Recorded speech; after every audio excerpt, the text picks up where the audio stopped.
Kama wewe umekuwa unapata maumivu ya viungo, nisikilize kwa makini kwa sababu nina ujumbe ambao unaweza ukakusaidia kuweza kupunguza hayo maumivu, lakini pia kuweza kuzuia tatizo lako lisiendelee kukua. Kwa sababu gani? Ni kwamba tatizo lako kila siku linaweza likawa linaendelea kuongezeka kutokana na mijongeo unaifanya kila siku. Kwa hiyo kutokana na mijongeo unafanya kila siku, basi hata uwezekano wa tatizo lako kuongezeka kila siku ni mkubwa. Ukija kuangalia ni kwamba maungio yako ama mifupa yako inakosa diski ambazo zinaenda kuzuia ile misuguano isitokee kutokana na kuishiwa ule uteute, lakini pia zile cartilage kuwa zimeisha. Kwa hiyo unachotakiwa ufanye ili mradi tatizo lako lisiendelee kukua, uweze kutumia vyakula, sio kutumia dawa ama painkiller.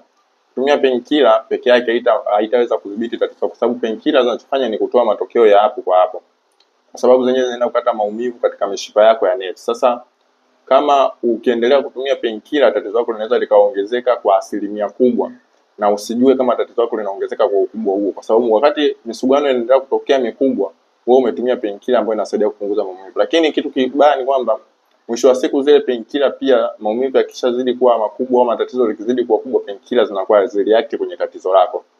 Kwa hiyo zinaweza kukusababishia pia maumivu kuongezeka.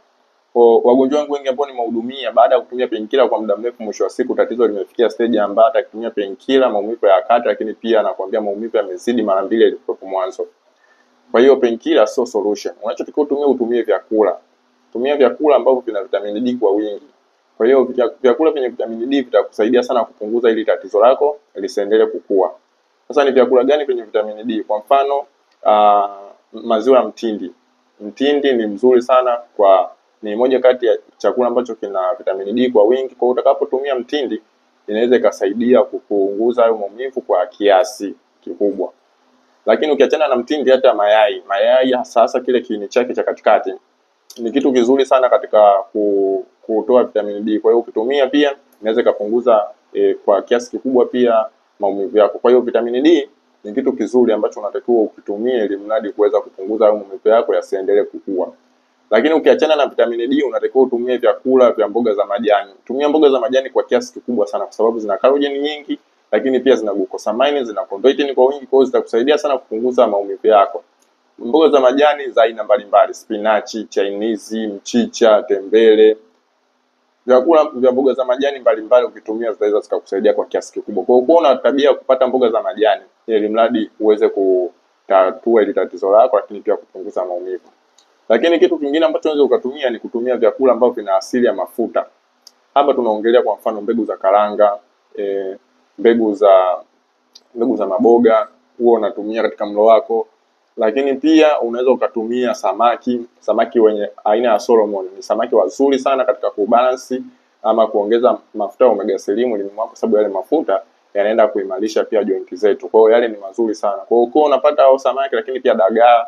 Unaweza kuwa unatumia hata dagaa. Kuna watu wanadharau dagaa, lakini dagaa pia ni wazuri katika kuimarisha joint zako. Kwa hiyo upaswi kudharau na unatakiwa utumie. Lakini unaweza ukatumia bidhaa zingine mbalimbali. Kwa mfano unaweza ukatumia vyakula vya wanga usiokobolewa.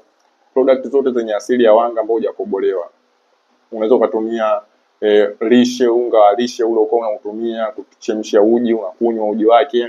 Lakini pia hata ugali wa dona ni mzuri kwa sababu pia ni wanga ambao hujakobolewa.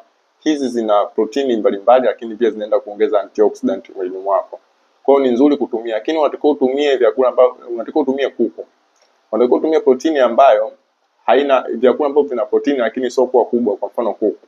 Sasa kwa kuku unachotakiwa kifanye, unatakiwa unapokula ile nyama yake, lakini ile ngozi yake ya nje si nzuri sana kwa afya yako kama una maumivu hayo. Kwa kama una maumivu ya mifupa, kuku unakula, lakini utakiwa utumie ngozi yake. Ama kama utatumia basi tumia kwa kiasi kidogo sana ili mradi isikusababishie madhara makubwa, kwa sababu pia sio nzuri kama kwa mtu ambaye ana changamoto za mifupa. Kwa hivi ni vyakula ambavyo unaweza ukatumia ili mradi kuweza kupunguza maumivu yako na akapungua kwa kiasi kikubwa sana. Lakini pia unachotakiwa utumie ni matunda mbalimbali. Tumia matunda yenye vitamini D, tumia matunda yenye potassium, tumia matunda yenye magnesium, tumia matunda yenye mafuta. Kwa mfano apple lina antioxidant nyingi, itaenda kupunguza vichochezi. Nanasi lina bromelain nyingi sana ambazo pia zitaenda kupunguza maumivu. Lakini pia unaweza kutumia machungwa kwa ajili ya vitamini D kwa wingi na vitamini C. Unaweza kutumia pia ndizi, zina potassium na magnesium kwa wingi, kwa hiyo ndizi ni nzuri sana. Kwa hiyo unatumia hivi vyakula ama na haya matunda ili mradi kuweza kupunguza hayo maumivu yako. Kwa hiyo hayo maumivu yanaweza kupungua endapo tu utakuwa unafuata lishe sahihi kwa ajili ya kuweza kubalance maumivu yako yasiendelee kukua mwilini mwako. Sasa si kwamba hivi vyakula vinaweza vikawa ni tiba moja kwa moja vikakutibu. Haviwezi vikakutibu, lakini vinachoenda kufanya ni kupunguza yale maumivu, lakini pia kuzuia tatizo lako lisiendelee kukua zaidi. Kwa sababu kama nilikwambia, unafanya mijongea kila siku na tatizo lako linakuwa kila siku. Kwa hiyo ninachoenda kufanya ni kwenda kupunguza yale maumivu, lakini pia kwenda kuzuia ile tatizo lako lisiendelee kukua kwa ukubwa zaidi kama ambavyo lilikuwa kwa awali. Lakini pia unachotakiwa ufanye ni kutafuta matibabu. Matibabu ni kitu muhimu sana, kwa sababu matibabu pekee ndio ataweza kumaliza tatizo lako. Na ubaya ni kwamba tatizo linapozidi kukaa muda mrefu na mifupa kusuguana muda mrefu, inafikia stage ya upasuaji.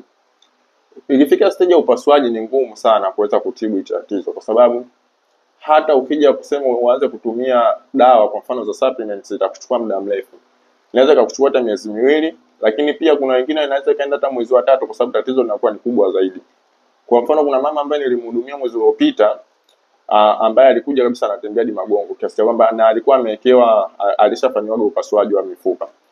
Kwa hiyo tatizo lake lilikuwepo ni kubwa sana. Sasa hivi anaendelea na matibabu ya mwezi wa 2 licha kwa ameacha fimbo, atumii fimbo, lakini sasa bado tatizo lile analo. Kwa hiyo unachotakiwa kufanya ni kutafuta matibabu ya mapema ili mradi uweze kulitibu tatizo lako. Usije ukadharau tatizo. Tatizo utakiwa ulidharau, kwa sababu wewe utakapolidharau ndipo ambapo linapozidi kukua na mwisho wa siku kuja kukuletea madhara.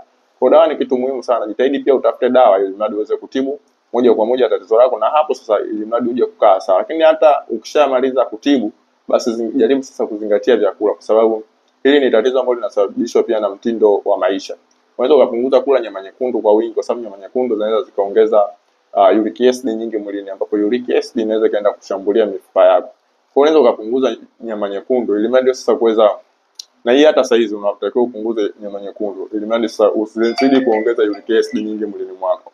Kwa hiyo hivyo ni vitu ambavyo unaweza kutumia ili mradi kuweza kumaintain tatizo lako lisiendelee kukua, lakini pia kuweza kusaidia kuimarisha mifupa yako, na pale tu utakapokuja kuanza matibabu basi tatizo lako liwe katika hali nzuri, na lakini pia liweze kuwa solved mapema, yani liweze kupona kwa wepesi, kwa sababu litakuwa tayari mwili ushaadapt vyakula, tayari ushaanza kutengeneza nyuzi. Kwa hiyo unapokuja kutumia dawa unakuta unapata matokeo kwa wepesi zaidi. Kwa hiyo karibuni sana na wakaribisha kwa matibabu, lakini pia endeleeni kunifuatilia ili mradi mwe mnajifunza vitu mbalimbali.